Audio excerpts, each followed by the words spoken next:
Kia ora, this is Liz. Welcome to Dane's Blaze. If you have not watched the intro video yet, can I suggest you go do that now? Can I also suggest that if you have not subscribed, you also do that now? And at the end of the video, if you have liked it, could you please send me a like? We are looking today at John chapter 9, verses 35 to 38, and I will read them to you now. Jesus heard that they had cast him out, and when he had found him, he said to him, "Do you believe in the Son of God?" He answered and said, "Who is he, Lord, that I may believe in him?" And Jesus said to him, "You have both seen him, and it is he who is talking with you." Then he said, "Lord, I believe," and he worshipped him. So we left our blind man last week, cast out of the presence of the Pharisees. The sense that we left him with was one of confusion and despair, a sense that his loneliness in life was not done, that it would continue, despite his ability to see, perhaps forever. He has been seeing now for some hours, and the world does not look kind and friendly. It has proven itself to be hard and unyielding, unwilling to listen to truth, unkind. Perhaps he is wishing he could be blind again. I said last week that the casting out may not have been excommunication, which is quite true. But what I omitted to say was there is force behind the Greek words to cast out. It's not just a gentle bye-bye, and in order to go, it is to drive or throw out. It's commonly used when describing the casting out of demons, so it's a forceful rejection, not just a casual removal. He is thrown out, rejected from the presence of the Pharisees. Maybe the crowd goes with him. More likely they disperse and he is left alone. One wonders where his parents are. Why aren't they here to comfort and celebrate with their son? They have deserted him. Everyone has deserted him. He plonks himself down somewhere in confusion and despair, and it's here that Jesus finds him.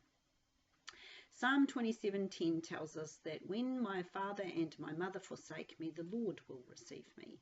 We see this working out in real time in this man's story.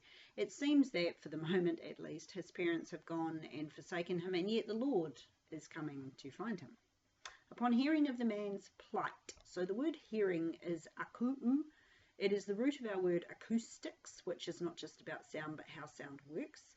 And the Greek word means not just to hear, but to hear and understand, and often to act on what is heard. Jesus hears the man has been cast out. How is that, do you suppose? I guess it was a gossip's dream, this story, right? I mean, here's this blind man. Everyone knows he was blind. He can now see. It's a remarkable sign that the Son of Man that Daniel had spoken about, that the leaders teach about, has finally turned up. They all know it's the time for the Messiah to be turning up. And here's a sign, a clear sign that God is up and doing. The bush telegraph is up and running. Wild rumours no doubt abound, and they reach Jesus' ears. There's nothing really strange about that. That's just common human behaviour. Upon hearing of the fate of this man, Jesus goes to find him deliberately.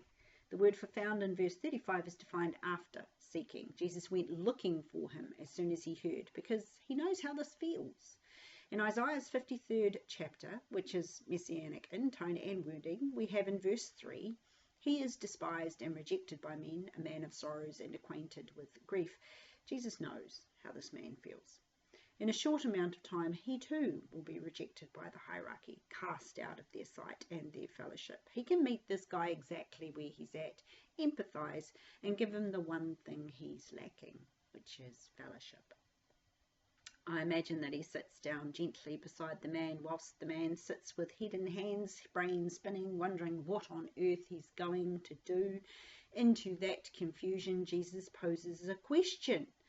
Do you believe in the Son of God? Come with me into a controversy you didn't even know existed. Many manuscripts have Son of Man here, not Son of God. You might think it doesn't matter which it is, they both refer to the Messiah. After all, so in one sense, Jesus is merely asking, do you believe in, which means to put your trust and faith in, do you believe in the Messiah? But if he says Son of Man, then he is hearkening back to Daniel's prophecies regarding this person, and using his favoured phrase to describe himself. I won't go into that. We've done that one before. If you want to look that up, that's in Daniel 7. If he says Son of God, however, he is linking himself to the man's last words to the Pharisees, which were, just to remind ourselves, if this man wasn't from God, he could do nothing. So the original text has anthropou, I don't know how to pronounce it, which is the base of our word anthropology, which of course is the study of man, so it should be Son of Man. And yet the use of God here has been around since the 2nd century, which makes it possible, but both were in use from fairly early on. But why change it? Well, that's a good question. Hard for us to answer, seeing as we can't interrogate the scribe who made the change, or scribes perhaps. Bringing God in here links Jesus' question to the man's assertion in verse 33, as I said, and would therefore make sense of his question. But seeing as the original has Son of Man, we'll go with that. Either way, as I said, the question's basically the same. Does the man have faith in the coming Messiah? Does he put his trust into that idea? Is he expecting the Messiah to come and change everything? Is he ready to prove his faith and trust in this shadowy figure who shows up all over the Old Testament? There's quite a lot of extra baggage attached to this question that doesn't appear on first reading. It may seem like a little question to us, but in the context of the time, and given the way that the Pharisees have just treated him, it's a big ask. Even though it appears that they are in a private space, Jesus is still asking him to come out of the darkness finally and make his beliefs fully known in the light of day. He had skirted the issue a little in his interrogation, understandably, right? Why would a beggar from the streets want to take on the elite class of the Pharisees on their home turf with no backup from friend or family? You wouldn't do it either, I suspect, and neither would I, right? He said as much as he dared to say, kept to his opinions of what he did know and did understand, but he never came right out and said that the man who healed him must have been the Messiah. That would be to put a noose around your neck. But Jesus is basically asking him now to make his stand. And the answer is one of a seeker. Who is he, Lord, that I may believe in him? So the word Lord here is not at this point anyway indicating anything other than respect. We would replace it these days with the word Sir. It's a word used to address someone that you see is in authority over you. Now, does he recognize the voice that told him to go wash in the pool? Is that likely? Some of the scholars say yes. I'm a little doubtful on that point. It's possible, I suppose. Surely his hearing would have been heightened. Blind people often have finer hearing. But it was only one sentence that Jesus spoke. Kind of hard to pick up a voice in one sentence. I don't think the question shows any sign whether the man knows who's asking him or not. As I said, it's just a seeker's question. It shows a willingness to move from the faith that he has already displayed. So he's poised, ready to move to the next level of understanding and faith. And so he asks, who is he, sir? It's a great question. People used to ask it all the time in many different ways. And over the years, there have been mixed answers, right? Sometimes the church has swum into too much judgment and they've presented a God who is stern and forbidding. And other times we've swum too much into mercy and shown a weak God who is tolerating of sin. If you're going to be showing someone God, then try and find the balance between the two. God is not wholly judgmental or wholly merciful. He's wholly both of these things. He holds them both in perfect union and perfect tension. There's always mercy for those who cry out for it. But mercy doesn't mean God doesn't judge sin. And it doesn't mean that the consequences for sin won't have to be lived through. It does mean he will be with us in the worst of those times, just as he was with the 3 Hebrews in the furnace. The man is willing now to find the one really who has touched his life, willing to go beyond his limited understanding into the fullness of joy that awaits just on that horizon. Who is he, Lord, that I may believe in him? So there is an additional and in the original Greek. It reads, answered he and said, and who is he, Lord? I'm told this imparts an air of eagerness to the question. I can't tell you why that is. It's probably a Greek thing. Anyway, it seems that this question takes away the confusion and sorrow of the man. It lifts his head and his countenance, and he begins to see a vista on the horizon, something he can pin his hope and his heart on, because he clearly wants to believe. His will is definitely engaged. Who is he that I may believe? Emphasize the may, and you find that he has been waiting for this moment, maybe for his whole life. at least since his eyesight was given to him, waiting to give homage to the one who came to save the lost and restore sight to the blind. Can you imagine being a blind man or a deaf man or a mute in those days, knowing that it's meant to be the time when the Messiah returns, hoping against all hope that it's true, and then when he comes, your blindness will go, because that was one of the promises, right? Imagine that for a second. Sit with that thought. Who is he, sir, that I may believe in him? Asks the blind man. It's a similar question to Philip's at the Last Supper. There he asked, Lord, show us the Father, and it is sufficient for us. Jesus' answer to Philip and to the man born blind is basically, here I am. Or as Jesus puts it in verse 37, you have both seen him, and it is he who is talking with you. How weird to hear the word seen and know it's actually applicable to you.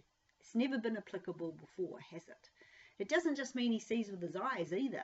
Horaro means to perceive and understand as well as see. Though he didn't see the person who touched his eyes, he understood him much clearer than the learned men did. He was willing to say he was a prophet and willing to state he must come from God. Neither of these truths were one the Pharisees were willing to entertain. Jesus affirms that the man has seen him and seen him truly, and then just in case he hasn't picked up on the voice, he adds, it is he who is talking to you, which is a very similar one to the one he gave to the Samaritan woman by the well when she spoke about the coming Messiah. There Jesus also said, I who speak to you am he. I don't know why he always sounds like Yoda to me when he says it like this. He never comes out and just says, yes, that's me, does he? Goodness only knows why. Maybe it's an ancient Israelite thing. What do I know, right? As soon as the blind man hears this, he goes to his knees in worship. Lord, and this time the word reaches its divine understanding. I believe. And there is no need for the qualifier of the Father at the foot of Mount Sinai. There is no disbelief in the man. He has come step by step to understanding how his healing was wrought, and he's just eternally grateful to the Lord. This is the act of worship that he does there. The word is proskuneo, I apologize for my pronunciation, which means to bow down or prostrate oneself. It's a compound word combining the word for towards with the word for kiss. To worship someone then is to kiss toward them in homage. In Greek, it means to have a deep sense of reverence or adoration for someone that you perceive as higher than you are. The Greeks, of course, used this for all their debauched human-inspired gods, but the early Christians adopted it for use in the church to describe how we should all act toward God. John only uses it in his gospel when referring to worship of God. Metaphorically, it's used to describe the kissing ground between Jesus and his bride, which would be the church. I love that bit. The man then is on his knees, doting on the one who saved him, and that is a place no one can cast him out of. He started the interrogation back at the beginning of chapter 9, with the man who gave him his sight, right? He moved to prophet, explaining why he could heal on the Sabbath. He then declared himself to be a disciple of this prophetic man. But when push came to shove, as he continued to listen to the rhetoric of the Pharisees, as the truth of the matter became clearer and clearer to him, he declared the man to come from God. When Jesus meets him and clarifies his own position, he worships, and that is how the progression should go. Too often it gets derailed at some point by some well-meaning hypocrite who doesn't know God at all, but that's the progression of faith that all of us at some time in our lives have walked through. We saw Jesus, as many do, as a good man. Then we realised he's a bit more than just a man. Maybe we think about a prophet, maybe we jump straight to a God. Eventually we ended up at Saviour, and if we are wise, we go beyond just Saviour to my God, the one who gets to rule my days. Cast out of fellowship with the Pharisees, the man yet lands on his feet, at the feet of the King of Kings. Here his understanding will grow, his beliefs, faltering at the start, growing stronger as they were pressed, will only develop more from here on out. I imagine he made a great disciple and a great evangelist. He didn't have to join the entourage of the 12 to do that, though he may have done. He didn't have to be part of Jesus' inner circle. His life story told the story, and I have no doubt he told it over and over and over again. You can't stop a sold-out Christian with a miracle in their background. We don't know what happened to him after this. He fades out at the point where he goes to his knees.